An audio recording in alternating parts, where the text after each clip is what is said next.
ਹਰ ਥਾਂ ਤੇਰਾ ਵਾਸਾ ਸਹਿਬਾ, ਤੇ ਕੋਈ ਜਗ੍ਹਾ ਨਹੀਂ ਖਾਲੀ।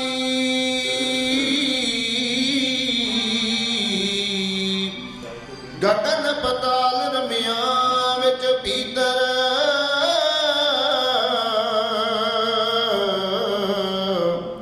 ਤੂੰ ਹਰ ਪੱਤੇ ਹਰ ਡਾਲੀ। ਚੰਦ ਸੂਰਜ ਤਾਰਿਆਂ ਦਾ ਮੰਡਲ,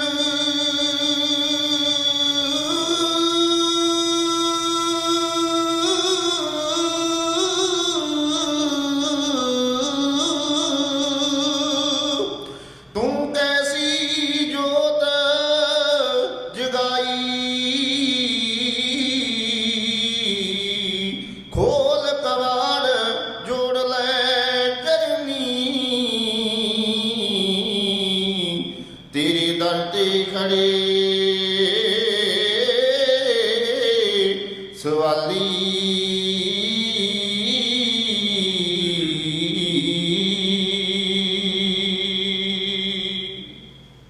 ਪੂਰਨ ਤੂੰ ਪਰਮਾਤਮਾ ਸਰਬ ਤੇਰਾ ਹੈ ਖੇਲਾ।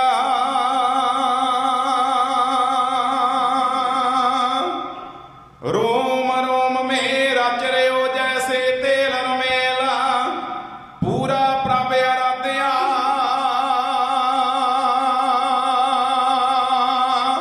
पूरा जागा नाम,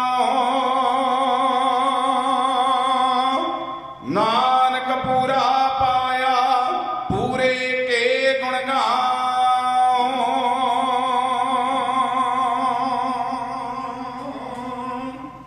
ਵਹ ਦੁਨੀਆ ਨੂੰ ਸਿਰਜਣਹਾਰੇ, ਤੂੰ ਜੋ ਖੇਲ ਰਚਾਇਆ ਏ। ਰਿਸ਼ੀ ਮੁਨੀ ਅਵਤਾਰ ਔਲੀਆਂ, ਤੇਰਾ ਅੰਤ ਨਾ ਪਾਇਆ ਏ। तेरा अंत किसे ना पाया, सब तेरे तो हारे ने। वाह मेरे दाता वाह मेरे दाता, तेरे रंग न्यारे ने। ਵਹ ਦੁਨੀਆ ਨੂੰ ਸਿਰਜਣਹਾਰੇ, ਤੂੰ ਜੋ ਖੇਲ ਰਚਾਇਆ ਏ। ਰਿਸ਼ੀ ਮੁਨੀ ਅਵਤਾਰ ਔਲੀਆਂ, ਤੇਰਾ ਅੰਤ ਨਾ ਪਾਇਆ ਏ। तेरा अंत किसे ना पाया, सब तेरे तो हारे ने। वाह मेरे दाता वाह मेरे दाता, तेरे रंग न्यारे ने। ਤੂੰ ਚਾਹੇ ਤਾਂ ਪਲ ਦੇ ਅੰਦਰ, ਤੂੰ ਚਾਹੇ ਤਾਂ ਪਲ ਦੇ ਅੰਦਰ, ਤਖਤ ਬਹਾ ਦੇ ਕੀਰਾਂ ਨੂੰ। ਗਲੀਆਂ ਦੇ ਵਿੱਚ ਮੰਗਣ ਲਾ ਦੇ ਬੰਦੇ ਸ਼ੇਖ ਅਮੀਰਾਂ ਨੂੰ। ਅਰਸ਼ਾਂ ਉੱਤੇ ਉੱਡਦੇ ਨੇ ਜੋ, ਧਰਤੀ ਪਟਕਾ ਕੇ ਮਾਰੇ ਨੇ। ਵਾਹ ਮੇਰੇ ਦਾਤਾ ਵਾਹ ਮੇਰੇ ਦਾਤਾ, ਤੇਰੇ ਰੰਗ ਤੇਰੇ ਰੰਗ ਤੇਰੇ ਰੰਗ ਨਿਆਰੇ ਨੇ। ਤੇਰੇ ਹੁਕਮ ਬਿਨਾ ਮੇਰੇ ਪ੍ਰੀਤਮ, ਤੇਰੇ ਹੁਕਮ ਬਿਨਾ ਮੇਰੇ ਪ੍ਰੀਤਮ, ਪੱਤਾ ਵੀ ਨਾ ਹਲ ਸਕੇ। ਸੂਰਜ ਚੰਦ ਸਤਾਏ ਪਾਣੀ, ਇੱਕ ਪਲ ਹਵਾ ਨਾ ਚੱਲ ਸਕੇ। ਤੇਰੇ ਪੈ ਵਿੱਚ ਚੱਲਣ ਸਾਰੇ, ਸੂਰਜ ਚੰਨ ਸਿਤਾਰੇ ਨੇ। ਵਾਹ ਮੇਰੇ ਦਾਤਾ ਵਾਹ ਮੇਰੇ ਦਾਤਾ, ਤੇਰੇ ਰੰਗ ਨਿਆਰੇ ਨੇ। ਤੂੰ ਭਗਤਾਂ ਦੀ ਰਾਖੀ ਕੀਤੀ, ਸਮੇਂ ਸਮੇਂ ਸਿਰ ਆ ਕੇ ਤੇ ਤਦੇ ਥਮ ਤੇ ਆਣ ਖੜ ਗਿਆ, ਕੀੜੀ ਰੂਪ ਬਣਾ ਕੇ ਤੇ। ਤੂੰ ਤਨੇ ਦਾਸ ਦਾ ਵੇਖ ਕੇ, ਤੂੰ ਤਨੇ ਦਾਸ ਦਾ ਵੇਖ ਕੇ, ਦਿੱਤੇ ਆਣ ਦਿਦਾਰੇ ਨੇ। ਵਾਹ ਮੇਰੇ ਦਾਤਾ ਵਾਹ ਮੇਰੇ ਦਾਤਾ, ਤੇਰੇ ਰੰਗ ਨਿਆਰੇ ਨੇ। ਜਰੇ ਜਰੇ ਵਿੱਚ ਤੂੰ ਹੀ ਤੂੰ ਹੀ, ਜਰੇ ਜਰੇ ਵਿੱਚ ਤੂੰ ਹੀ ਤੂੰ ਹੀ। ਜਦ ਕੋਈ ਸਿਦਕ ਬਣਾ ਲੈਂਦਾ,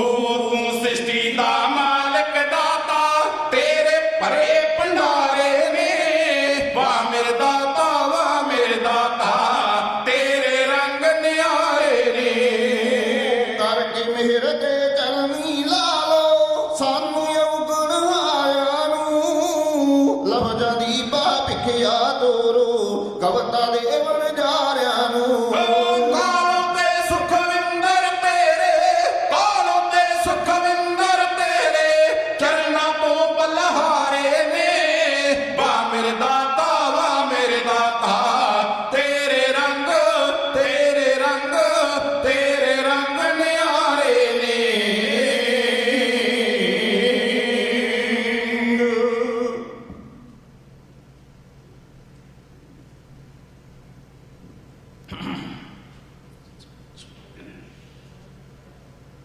ਰਹਿਮਤਾਂ ਦੇ ਮਾਲਕ ਸਾਹਿਬ ਸ੍ਰੀ ਗੁਰੂ ਗ੍ਰੰਥ ਸਾਹਿਬ ਮਹਾਰਾਜ ਜੀ ਦੀ ਪਾਵਨ ਪਵਿੱਤਰ ਰਹਿਨਮਾਈ ਹੇਠ ਛਤਰ ਛਾਇਆ ਹੇਠ ਗੁਰਦੁਆਰਾ ਦਸ਼ਮੇਸ਼ ਦਰਬਾਰ ਸ਼ਹੀਦਾਂ ਵੱਲੋਂ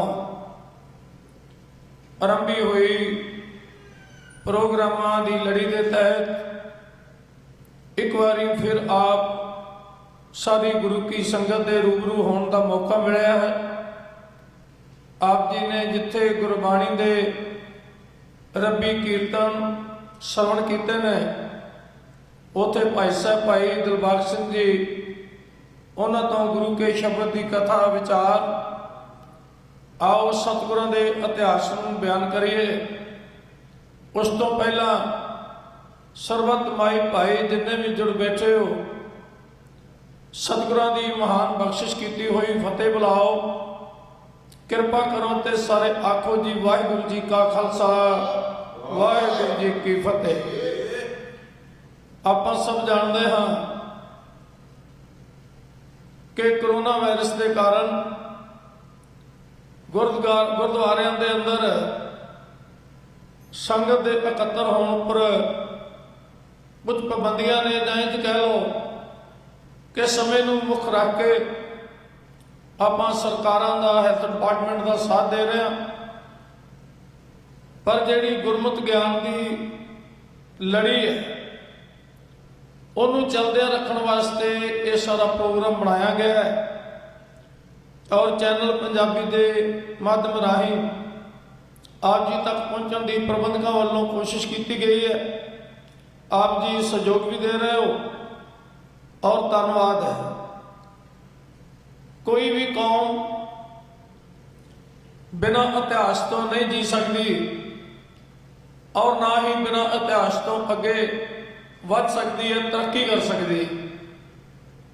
ਜਿੱਥੇ ਰੂਹਾਨੀ ਪੱਖ ਨੂੰ ਅਸੀਂ ਨਾਲ ਲੈ ਕੇ ਅੱਗੇ ਤੁਰਨਾ ਹੁੰਦਾ ਹੈ ਉੱਥੇ ਆਪਣੇ ਵੱਡ ਵਡੇਰਿਆਂ ਦੀ ਤਵਾਰੀਖ ਨੂੰ ਬਿਆਨ ਕਰਦਿਆਂ ਵੀ ਸਾਨੂੰ ਫਖਰ ਮਹਿਸੂਸ ਹੁੰਦਾ ਹੈ। ਤੋ ਮੇਰੇ ਤੋਂ ਪਹਿਲਾਂ ਭਾਈ ਸਾਹਿਬ ਜੀ ਨੇ ਆਪ ਜੀ ਨੂੰ ਦੱਸ ਦਿੱਤਾ ਹੈ ਕਿ ਸ਼ਹੀਦਾਂ ਦੇ ਸਰਤਾਜ ਸਾਹਿਬ ਸ੍ਰੀ ਗੁਰੂ ਅਰਜਨ ਦੇਵ ਪਾਤਸ਼ਾਹ ਮਹਾਰਾਜ ਜੀ ਉਹਨਾਂ ਦਾ ਪ੍ਰਕਾਸ਼ ਪੁਰਬ ਵੀ ਹੈ।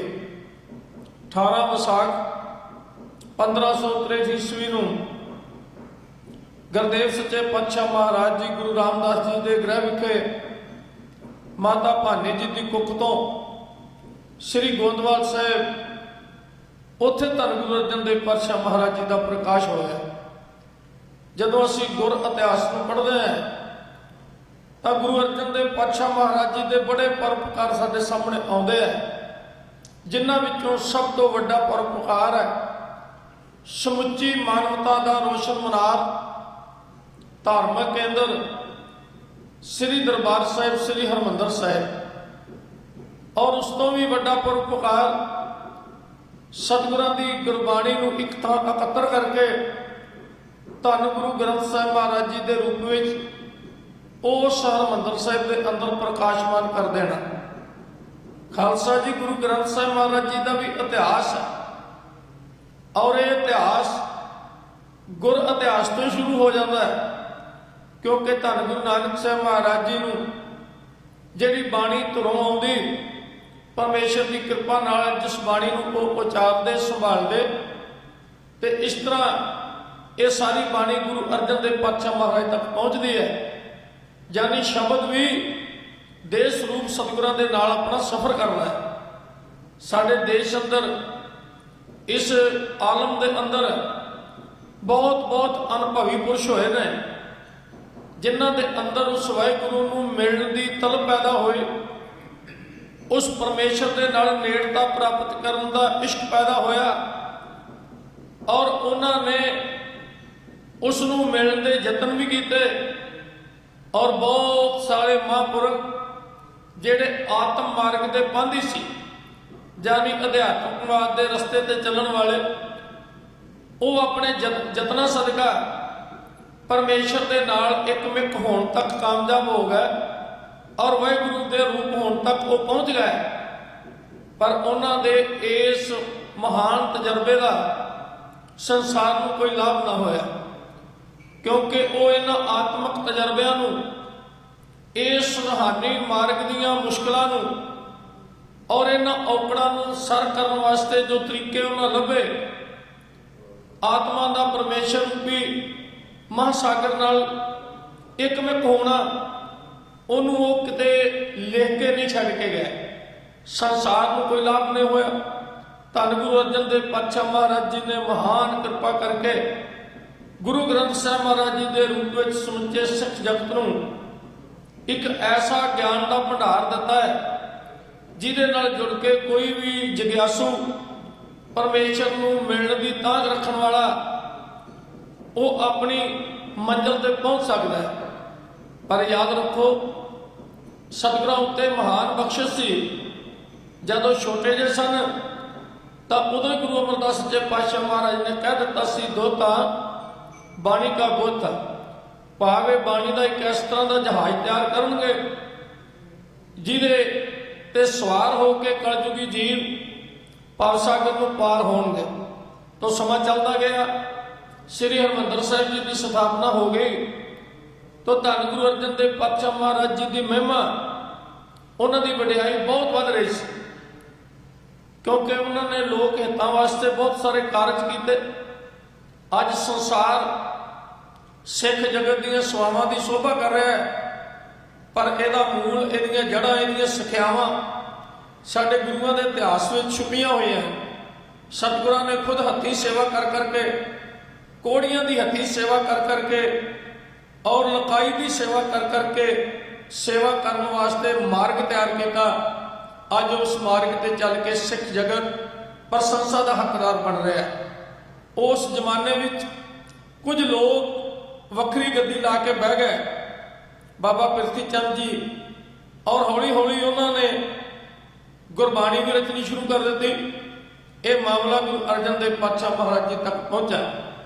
ਭਾਈ ਗੁਰਦਾਸ ਤੇ ਕੁਝ ਗੁਰੂ ਕੇ ਹੋਰ ਸਿੱਖ, ਉਹਨਾਂ ਨੇ ਗੁਰੂ ਅਰਜਨ ਦੇਵ ਪਾਤਸ਼ਾਹ ਮਹਾਰਾਜ ਜੀ ਨੂੰ ਕਿਹਾ ਕਿ ਤੁਹਾਡੇ ਹੁੰਦਿਆਂ ਹੀ ਗੁਰਬਾਣੀ ਦੇ ਵਿੱਚ ਮਿਲਾਵਟ ਹੋ ਰਹੀ ਹੈ, ਗੁਰਬਾਣੀ ਦੇ ਅੰਦਰ ਕੁਝ ਹੋਰ ਤਰ੍ਹਾਂ ਦੇ ਸ਼ਬਦ ਲਿਖ ਕੇ ਪਾਏ ਜਾ ਰਹੇ ਨੇ, ਪਰ ਉਹਦੇ ਪਿਛਲੇ ਜਿੱਥੇ ਸ਼ਬਦ ਮੁੱਕਦਾ ਹੈ ਉੱਥੇ ਰਚਨਹਾਰ ਦਾ ਨਾਮ ਆਉਂਦਾ ਹੈ, ਉੱਥੇ ਨਾਨਕ ਨਾਮ ਦੀ ਹੀ ਵਰਤੋਂ ਕੀਤੀ ਜਾ ਰਹੀ ਹੈ। ਔਰ ਇਤਿਹਾਸ ਕਹਿੰਦਾ ਫਿਰ ਸੱਚੇ ਪਾਤਸ਼ਾਹ ਮਹਾਰਾਜ ਜੀ ਨੇ ਭਾਈ ਗੁਰਦਾਸ ਜੀ ਨੂੰ ਕਿਹਾ ਕਿ ਹੁਣ ਸਮਾਂ ਆ ਗਿਆ, ਇਹ ਤੁਰਕੀ ਬਾਣੀ, ਇਹ ਪਵਿੱਤਰ ਬਾਣੀ, ਇਹਨੂੰ ਇੱਕ ਥਾਂ ਇਕੱਤਰ ਕਰ ਰਹੀ ਹੈ। ਇਹਦੇ ਵਾਸਤੇ ਮਹਾਰਾਜ ਜੀ ਨੇ ਯਤਨ ਆਰੰਭੇ। ਦੂਰ ਦਰਾਡੇ ਗੁਰੂ ਕੇ ਸਿੱਖਾਂ ਨੂੰ ਚਿੱਠੀਆਂ ਲਿਖੀਆਂ, ਕਿਸੇ ਕੋਲ ਕੋਈ ਗੁਰਬਾਣੀ ਦਾ ਸੋਮਾ ਹੈ ਤੇ ਉਹ ਅੰਮ੍ਰਿਤਸਰ ਪਹੁੰਚਾ ਦਿਓ।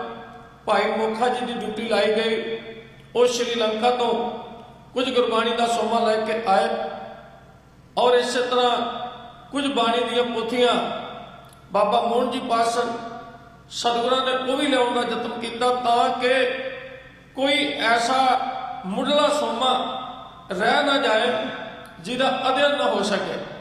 ਭਾਵੇਂ ਕੁਝ ਵਿਦਵਾਨ, ਜਿਨ੍ਹਾਂ ਵਿੱਚ ਪ੍ਰੋਫੈਸਰ ਸਾਹਿਬ ਸਿੰਘ ਜੀ ਵਰਗੇ, ਜਿਨ੍ਹਾਂ ਨੇ ਗੁਰਬਾਣੀ ਦੀ ਵਿਆਕਰਨ ਕੀਤਾ, ਰਾਹੀਂ ਟੀਕਾ ਕੀਤਾ ਹੈ, ਉਹ ਇਸ ਨੁਕਤੇ ਨਾਲ ਸਹਿਮਤ ਨੇ। ਪਰ ਵੱਡਾ ਹਿੱਸਾ ਜਿਹੜਾ ਵਿਦਵਾਨਾਂ ਦਾ ਹੈ, ਉਹ ਇਸ ਗੱਲ ਨੂੰ ਮੰਨਦਾ ਹੈ ਵੀ ਗੁਰੂ ਅਰਜਨ ਦੇਵ ਪਾਤਸ਼ਾਹ ਮਹਾਰਾਜ ਜੀ ਨੇ ਬਾਬਾ ਮੋਹਨ ਜੀ ਤੋਂ ਉਹ ਖਜ਼ਾਨਾ ਲਿਆ ਕੇ ਉਹਨੂੰ ਵਾਚਿਆ, ਪੜ੍ਹਿਆ, ਤੇ ਇਹ ਗੱਲ ਕਹੀ ਕਿ ਪਿਓ ਦਾਦੇ ਦਾ ਖੋਲ ਡਿੱਠਾ ਖਜ਼ਾਨਾ ਤਾਂ ਮੇਰੇ ਮਨ ਪਿਆ ਨਦਾਨਾ, ਕਿ ਉਹ ਖਜ਼ਾਨਾ ਸਾਨੂੰ ਮਿਲ ਗਿਆ। ਇਹਦੇ ਵਾਸਤੇ ਪਹਿਲਾਂ ਬਾਬਾ ਬੁੱਢਾ ਜੀ ਨੂੰ ਭੇਜਿਆ ਗਿਆ, ਭਾਈ ਗੁਰਦਾਸ ਜੀ ਨੂੰ ਭੇਜਿਆ ਗਿਆ, ਪਰ ਬਾਬਾ ਮੋਹਨ ਜੀ ਨੇ ਉਹ ਖਜ਼ਾਨਾ ਨਹੀਂ ਦਿੱਤਾ। ਅਖੀਰ ਗੁਰੂ ਅਰਜਨ ਦੇਵ ਪਾਤਸ਼ਾਹ ਮਹਾਰਾਜ ਜੀ ਆਪ ਚੱਲ ਕੇ ਗਏ ਗੋਂਦਵਾਲ ਦੀ ਧਰਤੀ ਉੱਤੇ, ਤੇ ਉਹਨਾਂ ਬਾਬੇ ਮੋਹਨ ਦੇ ਚੁਬਾਰੇ ਦੇ ਹੇਠਾਂ ਬਹਿ ਕੇ ਰੱਬੀ ਬਾਣੀ ਦਾ ਕੀਰਤਨ ਕਰਕੇ ਬਾਬਾ ਮੋਹਨ ਜੀ ਨੂੰ ਮਜਬੂਰ ਕਰ ਦਿੱਤਾ।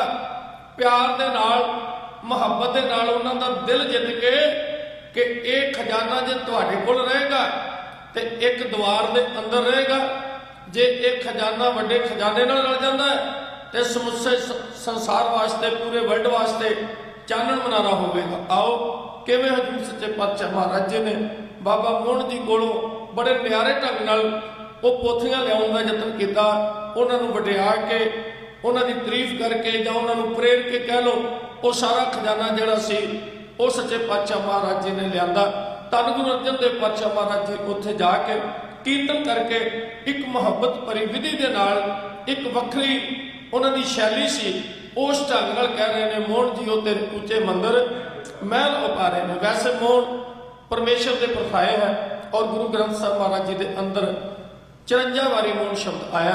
ਆਓ ਧੰਨ ਗੁਰੂ ਅਰਜਨ ਦੇਵ ਪਾਤਸ਼ਾਹ ਮਹਾਰਾਜ ਜੀ ਕਿਵੇਂ ਕਹਿ ਰਹੇ ਨੇ ਔਰ ਬਾਬਾ ਮੋਹਨ ਜੀ ਕੋਲੋਂ ਪੋਥੀਆਂ ਲੈਣ ਦਾ ਯਤਨ ਕਰ ਰਹੇ ਨੇ।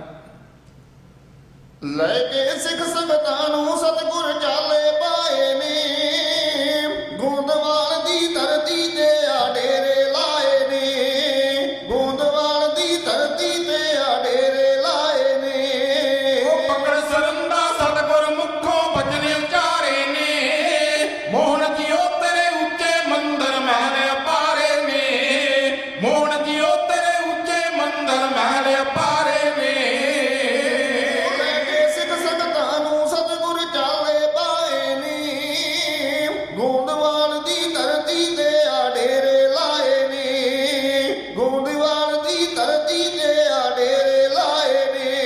ਉਹ ਪਕੜ ਸਰੰਦਾ ਸਤਿਗੁਰ ਮੁਖੋਂ ਬਚਨ ਉਚਾਰੇ ਨੇ, ਮੋਹਨ ਜੀਓ ਤੇਰੇ ਉੱਚੇ ਮੰਦਰ ਮਹਿਲ ਅਪਾਰੇ ਨੇ, ਮੋਹਨ ਜੀਓ ਤੇਰੇ ਉੱਚੇ ਮੰਦਰ ਮਹਿਲ ਅਪਾਰੇ ਨੇ। ਸੁਣੀਆਂ ਮੋਹਨ ਜੀਓ ਕਰ ਤੁਹਾਡੇ ਬਰਸੁਰੀਆਂ, ਦੀਦ ਦੀਵਾਨੀਆਂ ਅੱਖੀਆਂ ਨੇ ਦਰਸ਼ਨ ਨੂੰ ਤਰਸ ਰਹੀਆਂ, ਦੀਦ ਦੀਵਾਨੀਆਂ ਅੱਖੀਆਂ ਨੇ ਦਰਸ਼ਨ ਨੂੰ ਤਰਸ ਰਹੀਆਂ। ਉਹ ਬਣ ਕੇ ਖੜੇ ਸਵਾਲੀ ਸੇਵਕ ਗਿਆਨ ਦੁਆਰੇ ਨੇ, ਮੋਹਨ ਜੀਓ ਤੇਰੇ ਉੱਚੇ ਮੰਦਰ ਮਹਿਲ ਅਪਾਰੇ ਨੇ, ਮੋਹਨ ਜੀਓ ਤੇਰੇ ਉੱਚੇ ਮੰਦਰ ਮਹਿਲ ਅਪਾਰੇ ਨੇ। ਧਰਮ ਕਰਮ ਵਿੱਚ ਪੂਰੇ ਵੇਦਾਂ ਦੇ ਵਿਦਵਾਨ ਤੁਸੀਂ, ਅੰਤਰਜਾਮੀ ਦਿਲ ਦੀਆਂ ਜਾਣੋ ਪੁਰਖ ਮਹਾਨ ਤੁਸੀਂ, ਅੰਤਰਜਾਮੀ ਦਿਲ ਦੀਆਂ ਜਾਣੋ ਪੁਰਖ ਮਹਾਨ ਤੁਸੀਂ। ਉਹ ਵਿਰਲੇ ਮਾਨਸ ਜਾਂਦੇ ਦੁਨੀਆ ਤੇ ਸਤਕਾਰੇ ਨੇ, ਮੋਹਨ ਜੀਓ ਤੇਰੇ ਉੱਚੇ ਮੰਦਰ ਮਹਿਲ ਅਪਾਰੇ ਨੇ, ਮੋਹਨ ਜੀਓ ਤੇਰੇ ਉੱਚੇ ਮੰਦਰ ਮਹਿਲ ਅਪਾਰੇ ਨੇ।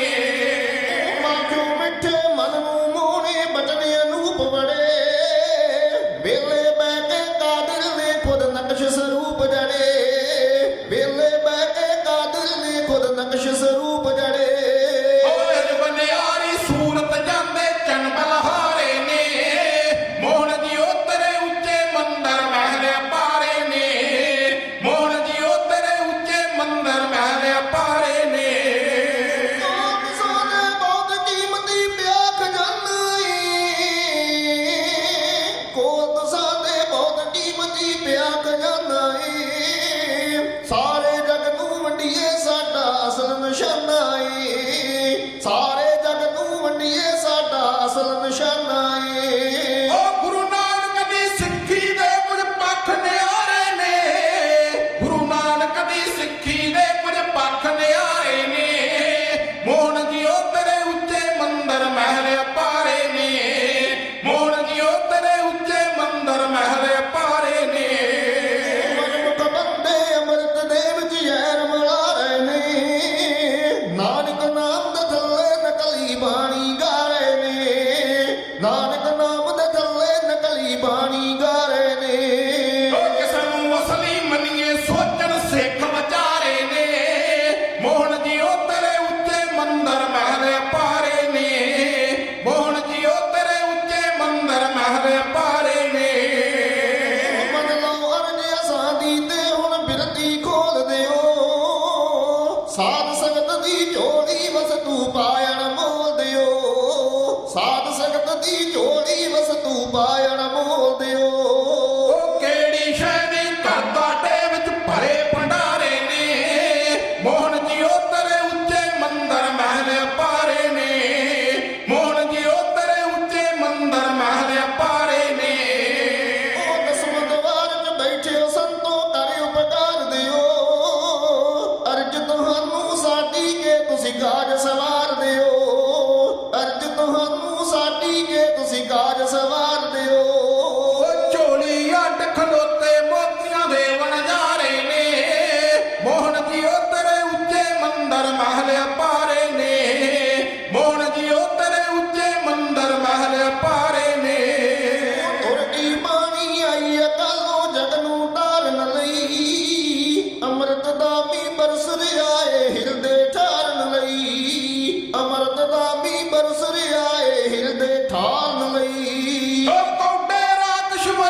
ਨੂੰ ਸੁਣ ਕੇ ਬਾਬੇ ਮੋਹਨ ਨੇ ਆਪਣਾ ਹੱਥ ਤਿਆਗਿਆ ਤੇ ਉਹ ਰੱਬੀ ਖਜ਼ਾਨਾ ਗੁਰੂ ਅਰਜਨ ਦੇਵ ਪਾਤਸ਼ਾਹ ਮਹਾਰਾਜ ਜੀ ਦੇ ਹਵਾਲੇ ਕਰ ਦਿੱਤਾ।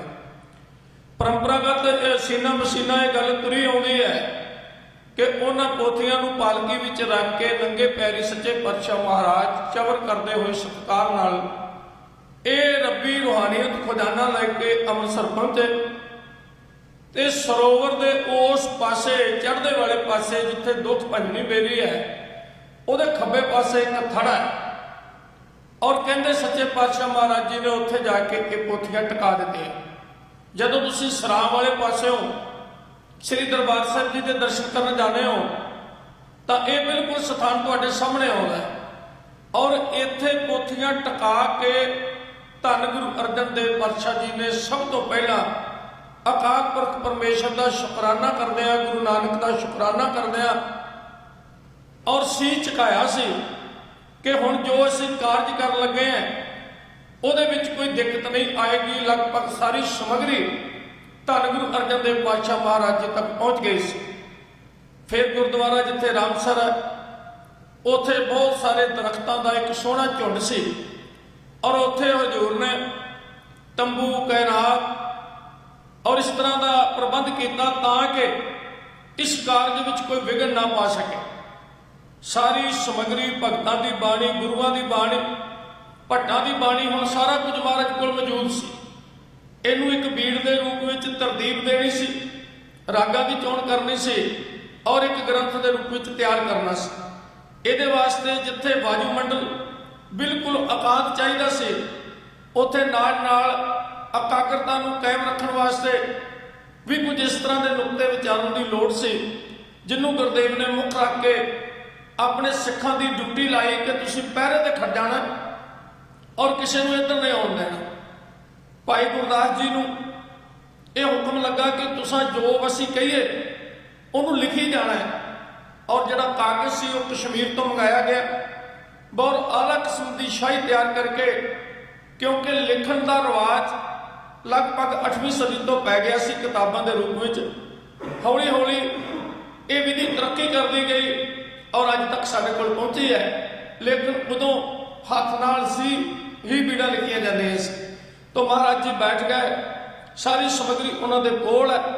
एक ओंकार तो लैके उन्होंने गुरबाणी नूं रागां दे मुताबिक तरतीब दे के सतगुरां दी बाणी, भगतां दी बाणी, भट्टां दी बाणी, जिवें ये वड्डा सारा ये जहाज तैयार किया धन गुरु ग्रंथ साहिब महाराज जी के रूप में, चार गुरु ग्रंथ साहिब महाराज जी के रूप में उस रब्बी महिमा नूं धन गुरु अर्जन देव पातशाह महाराज जी के उस महान उपकार नूं भागवालियां दा जथा एक कली दी बंदिश राही आप दे नाल साझा कर रहा है कि किवें सतगुरां दी रचना एक अमृत दा वगदा दरिया बन जाती है।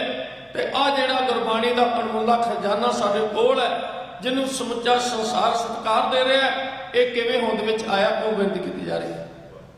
कर अरदासां लैके ओटां एक अकाल दियां, कर अरदासां लैके ओटां एक अकाल दियां, कीती पीड़ लिखण दी सतगुर पंजवें त्यारी, कीती पीड़ लिखण दी सतगुर पंजवें त्यारी, कर अरदासां लैके ओटां एक अकाल दियां, कर अरदासां लैके ओटां एक अकाल दियां, कीती पीड़ लिखण दी सतगुर पंजवें त्यारी, कीती पीड़ लिखण दी सतगुर पंजवें त्यारी।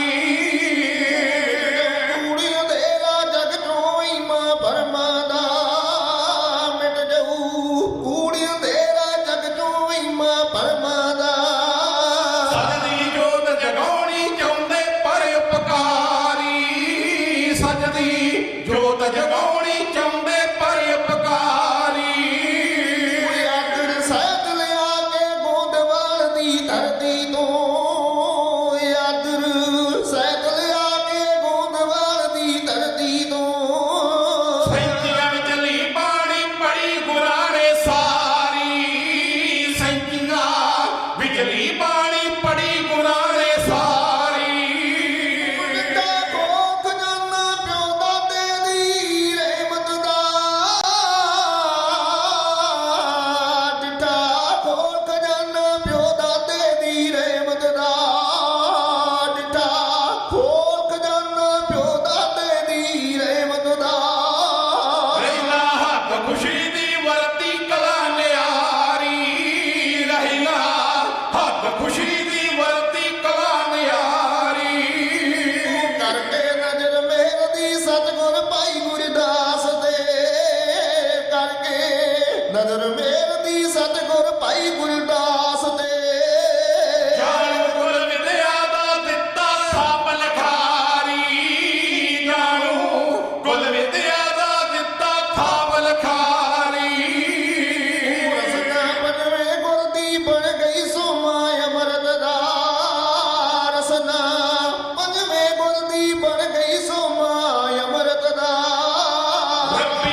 ਬੈਠੇ ਜਾਂਦੇ ਸ਼ਬਦ ਉਚਾਰੀ ਰੱਬੀ ਰੰਗ ਵਿੱਚ ਜਾਂਦੇ ਬੈਠੇ ਸ਼ਬਦ ਉਚਾਰੀ ਉਹ ਛੱਡ ਕੇ ਵੈਰ ਵਿੱਚ ਕਰੇ ਸਿਫਤ ਲਿਖੀ ਉਸ ਮਾਲਕ ਦੀ ਛੱਡ ਕੇ ਵੈਰ ਵਿੱਚ ਕਰੇ ਸਿਫਤ ਲਿਖੀ ਉਸ ਮਾਲਕ ਦੀ ਸਭਨਾ ਜੀਆਂ ਕਾ ਇੱਕ ਦਾਤਾ ਜੋ ਨਿਰੰਕਾਰੀ ਸਭਨਾ ਜੀਆਂ ਕਾ ਇੱਕ ਦਾਤਾ ਜੋ ਨਿਰੰਕਾਰੀ ਸਜਦੇ ਰਾਈਆਂ ਦੇ ਲਈ ਸਜਦਾ ਮਾਰਗ ਖੋਜਿਆ ਗਿਆ ਸਜਦੇ ਰਾਈਆਂ ਦੇ ਲਈ ਸਜਦਾ ਮਾਰਗ ਖੋਜਿਆ ਗਿਆ ਸਾਰੀ ਦੁਨੀਆ ਜਿਸ ਤੋਂ ਜਾਵੇਗੀ ਬਲਹਾਰੀ ਸਾਰੀ ਦੁਨੀਆ ਜਿਸ ਤੋਂ ਜਾਵੇਗੀ ਬਲਹਾਰੀ ਸਾਰੀ ਜ਼ਿੰਦਗੀ ਜਿਹੜੇ ਜਾਪ ਹਰੀ ਦਾ ਕਰਦੇ ਰਹੇ ਸਾਰੀ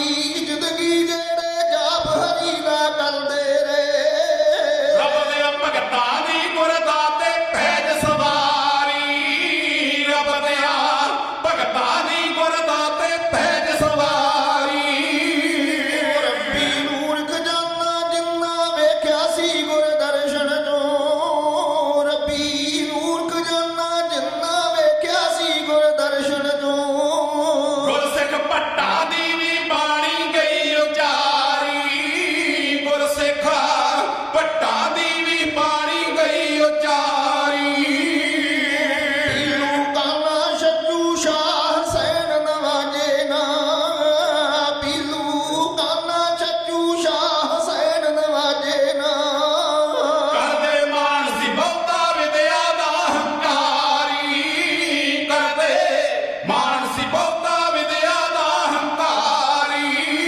ਸਤਿਗੁਰ ਨਾਨਕ ਦੇ ਦਰ ਮਿਲਦਾ ਮਾਣ ਨਮਾਣਿਆਂ ਨੂੰ ਸਤਿਗੁਰ ਨਾਨਕ ਦੇ ਦਰ ਮਿਲਦਾ ਮਾਣ ਨਮਾਣਿਆਂ ਨੂੰ ਮਿੱਟੀ ਵਿੱਚ ਰੁਲਦਿਆਂ ਨੂੰ ਬਖਸ਼ ਦੇਵੇ ਸਰਦਾਰੀ ਮਿੱਟੀ ਵਿੱਚ ਰੁਲਦਿਆਂ ਨੂੰ ਬਖਸ਼ ਦੇਵੇ ਸਰਦਾਰੀ ਪਿਆਰ ਖਜ਼ਾਨਾ ਸਾਂਝਾ ਹੈ ਚੋਂ ਵਰਨਾਂ ਦਾ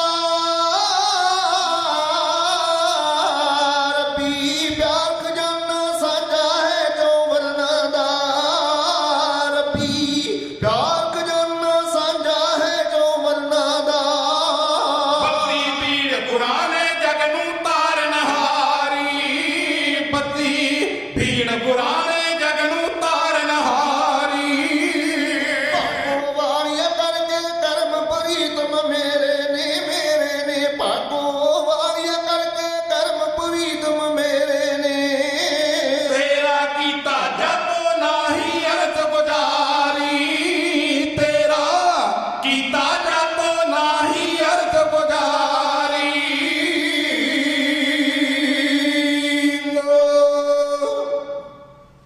ਖਾਲਸਾ ਜੀ ਜਦੋਂ ਇਹ ਸਾਰਾ ਕਾਰਜ ਸੰਪੂਰਨ ਹੋ ਗਿਆ ਤਾਂ ਫਿਰ ਮਹਾਰਾਜ ਜੀ ਨੇ ਮਨ ਬਣਾਇਆ ਕਿ ਹੁਣ ਇਸ ਰੂਹਾਨੀ ਗ੍ਰੰਥ ਦਾ ਰੂਹਾਨੀ ਇਲਮ ਦਾ ਰੂਹਾਨੀ ਸ਼ਬਦ ਦਾ ਪ੍ਰਕਾਸ਼ ਕੀਤਾ ਜਾਏ ਔਰ ਇਹਦੇ ਵਾਸਤੇ ਹਜ਼ੂਰ ਨੇ ਸਮਾਂ ਨਿਸ਼ਚਿਤ ਕੀਤਾ ਫਿਰ ਇੱਕ ਇਹ ਵੀ ਗੱਲ ਸਾਹਮਣੇ ਆਈ ਕਿ ਆਦ ਸ਼੍ਰੀ ਗੁਰੂ ਗ੍ਰੰਥ ਸਾਹਿਬ ਮਹਾਰਾਜ ਜੀ ਜਦ ਪ੍ਰਕਾਸ਼ਮਾਨ ਹੋਣ ਪਹਿਲੇ ਦਿਨ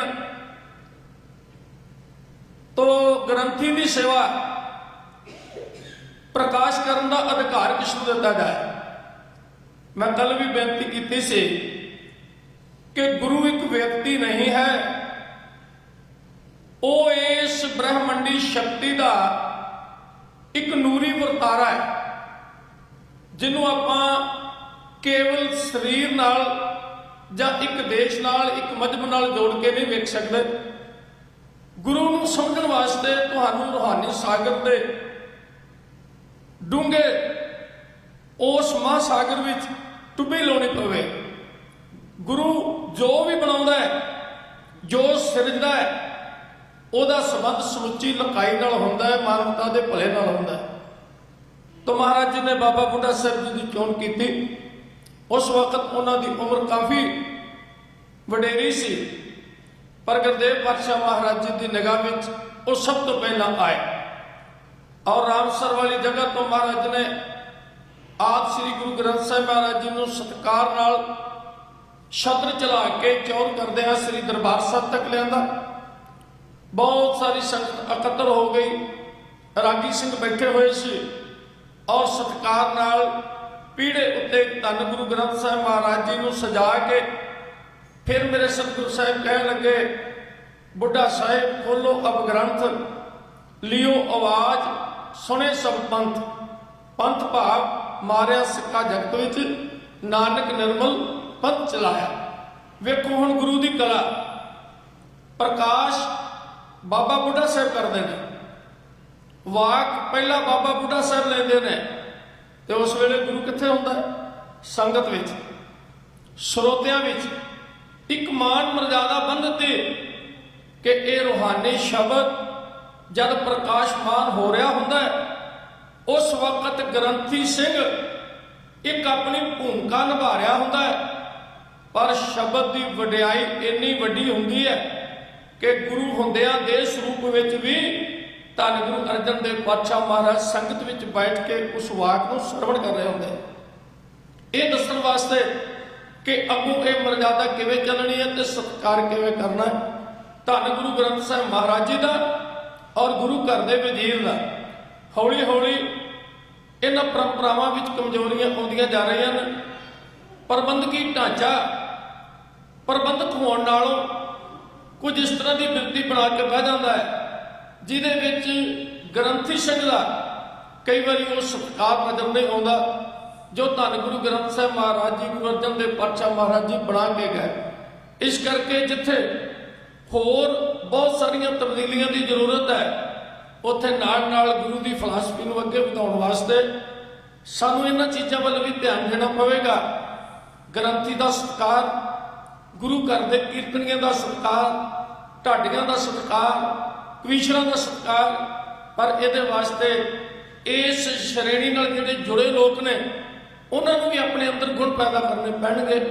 ਉਹਨਾਂ ਨੂੰ ਵੀ ਇਹ ਸਮਝਣ ਦੀ ਲੋੜ ਪਵੇਗੀ ਕਿ ਇਹ ਮਕਾਮ ਬਾਬਾ ਬੁੱਢਾ ਸਾਹਿਬ ਵਾਲਾ ਹੈ ਜਿੱਥੇ ਅਸੀਂ ਬੈਠੇ ਹੋਏ ਹਾਂ, ਤਾਂ ਫਿਰ ਜਾ ਕੇ ਦੋਨਾਂ ਪਾਸਿਆਂ ਤੋਂ ਹੀ ਸੱਚੇ ਪਾਤਸ਼ਾਹ ਮਹਾਰਾਜ ਜੀ ਦੀ ਜਦ ਰਹਿਮਤ ਹੋਏਗੀ, ਉਹ ਪਰੰਪਰਾਵਾਂ ਉਸੇ ਤਰ੍ਹਾਂ ਬਹਾਲ ਰਹਿਣਗੀਆਂ। ਆਓ ਧੰਨ ਗੁਰੂ ਗ੍ਰੰਥ ਸਾਹਿਬ ਮਹਾਰਾਜ ਜੀ ਦਾ ਪਹਿਲਾ ਪ੍ਰਕਾਸ਼ ਸ੍ਰੀ ਹਰਿਮੰਦਰ ਸਾਹਿਬ ਦੇ ਅੰਦਰ ਹੋਇਆ ਤੇ ਸਾਰੇ ਸੰਸਾਰ ਦਾ ਇਹ ਬ੍ਰਹਮੰਡ ਰੂਹਾਨੀ ਉਸ ਰੋਸ਼ਨੀ ਨਾਲ ਜਿਵੇਂ ਜਗਮਗਾ ਉੱਠਿਆ, ਜਿਵੇਂ ਧੰਨ ਗੁਰੂ ਅਰਜਨ ਦੇਵ ਪਾਤਸ਼ਾਹ ਮਹਾਰਾਜ ਜੀ ਦੀਆਂ ਜੈ ਜੈਕਾਰਾਂ ਹੋਈਆਂ ਉਹ ਬੇਨਤੀ ਕੀਤੀ ਜਾ ਰਹੀ ਹੈ। ਪੰਜਵੇਂ ਸਤਿਗੁਰ ਕਿਰਪਾ ਕੀਤੀ ਪਰ ਉਪਕਾਰ ਕਮਾਇਆ ਏ, ਅੰਮ੍ਰਿਤਸਰ ਦੀ ਧਰਤੀ ਦੇ ਅੱਜ ਹਰ ਖੁਸ਼ੀਆਂ ਦਾ ਆਇਆ ਏ। ਹਮਲਾ ਕੇ ਉੱਡ ਗਿਆ ਹਨੇਰਾ ਵਹਿਮ ਭਰਮ ਹੋ ਨਾ ਸਕਿਆ, ਰੱਬੀ ਜੋਤ ਜਗੀ ਹਰ ਮੰਦਰ ਸੱਚਦਾ ਹੋ ਪ੍ਰਕਾਸ਼ ਗਿਆ। ਦੇਸ਼ ਮੇਰੇ ਦੀ ਕਿਸਮਤ ਜਾਗੀ, ਦੇਸ਼ ਮੇਰੇ ਦੀ ਕਿਸਮਤ ਜਾਗੀ, ਖਿੜ ਕੇ ਫੁੱਲ ਬਹਾਰਾਂ ਦੇ, ਖੁਸ਼ੀਆਂ ਦੇ ਵਿੱਚ ਮੌਰੇ ਗੂੰਜਣ, ਮਾਣ ਵਧੇ ਗੁਲਜ਼ਾਰਾਂ ਦੇ। ਨਾਮ ਵਹੂਣਿਆ ਹਿਰਦਿਆਂ ਅੰਦਰ ਮਹਿਕਾ ਦਾ ਹੋ ਵਾਸ ਗਿਆ, ਰੱਬੀ ਜੋਤ ਜਗੀ ਹਰ ਮੰਦਰ ਸੱਚਦਾ ਹੋ ਪ੍ਰਕਾਸ਼ ਗਿਆ।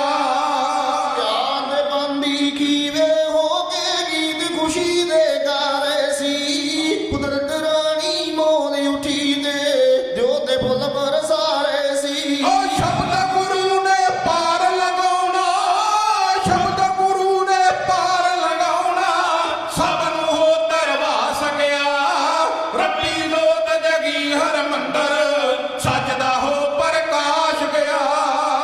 ਗੁਰੂਆਂ ਤੇ ਭਗਤਾਂ ਦੀ ਬਾਣੀ ਇੱਕ ਥਾਂ ਇਕੱਠੀ ਕਰਕੇ ਤੇ ਕਰੜੀ ਕਾਲ ਗੁਰਾਂ ਨੇ ਕਾਲੀ ਸਦਕ ਭਰੋਸਾ ਦਰ ਕੇ ਤੇ। ਸਤਿਗੁਰ ਦਾਤੇ ਗਏ ਚਾਰੀ ਲਿਖਦਾ ਭਾਈ ਗੁਰਦਾਸ ਗਿਆ, ਰੱਬੀ ਜੋਤ ਜਗੀ ਹਰ ਮੰਦਰ ਸੱਚਦਾ ਹੋ ਪ੍ਰਕਾਸ਼ ਗਿਆ। ਪਕੜ ਸ਼ਰੰਦਾ ਸਤਿਗੁਰ ਮੇਰੇ, ਪਕੜ ਸਰੰਦਾ ਸਤਿਗੁਰ ਮੇਰੇ, ਗੀਤ ਹਰੀ ਦੇ ਗਾ ਰਹੇ ਨੇ, ਅੰਮ੍ਰਿਤ ਦਾ ਮੀਂਹ ਬਰਸ ਰਿਹਾ ਤੇ ਸੇਵਕ ਸਦਕੇ ਜਾ ਰਹੇ ਨੇ। ਜੋ ਸ਼ਰਧਾ ਨਾਲ ਚੱਲ ਕੇ ਆਇਆ ਕਰਕੇ ਦੂਰ ਪਿਆਸ ਗਿਆ,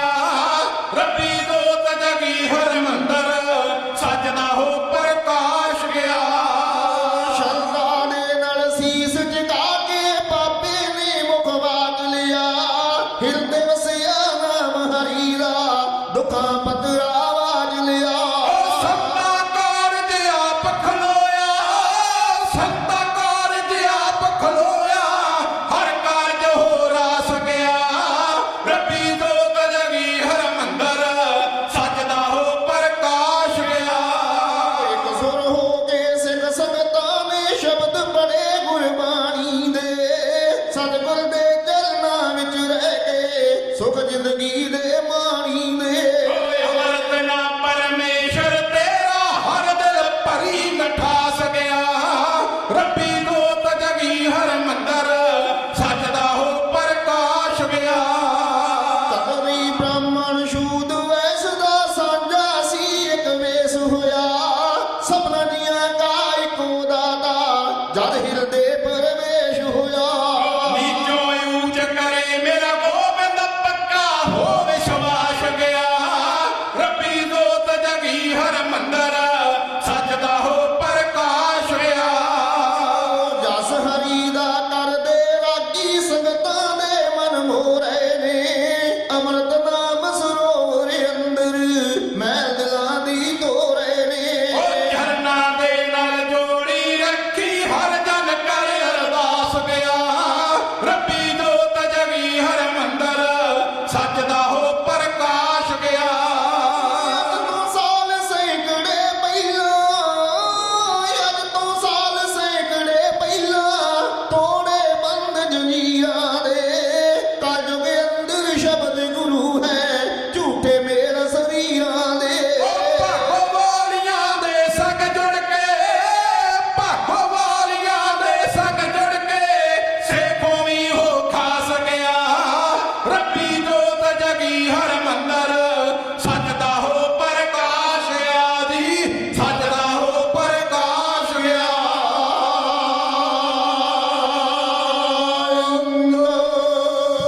ਹੋ ਸਕਦਾ ਚਮਕਦੇ ਤਾਰਿਆਂ ਦੀ ਕਦੇ ਚਮਕਦੀ ਏਦਾਂ ਨਾ ਲੋ ਰਹੇਗੀ। ਹੋ ਸਕਦਾ ਸੁਬਹ ਦੀ ਕਿਰਨ ਪਹਿਲੀ ਬੂਏ ਸੱਚ ਦੇ ਸਦਾ ਲਈ ਢੋ ਰਹੇਗੀ। ਇਹ ਵੀ ਸੱਚ ਹੈ ਕਿ ਐਟਮ ਦੇ ਯੁੱਗ ਅੰਦਰ ਜਿਹੜੀ ਨਹੀਂ ਹੋਈ ਉਹ ਵੀ ਹੋ ਰਹੇਗੀ। ਐ ਪਰ ਜੋਤ ਜਗਾਈ ਜੋ ਗੁਰੂ ਅਰਜਨ ਇਹਦੀ ਸਦਾ ਹੀ ਜਗ ਤੇ ਲੋ ਰਹੇਗੀ। ਅੱਜ ਖਾਲਸਾ ਜੀ ਉਪਮਾ ਹੋ ਰਹੀ ਹੈ, ਵਡਿਆਈ ਹੋ ਰਹੀ ਹੈ ਕਿ ਸਿੱਖ ਜਗਤ ਸੇਵਾ ਕਰ ਰਿਹਾ ਹੈ।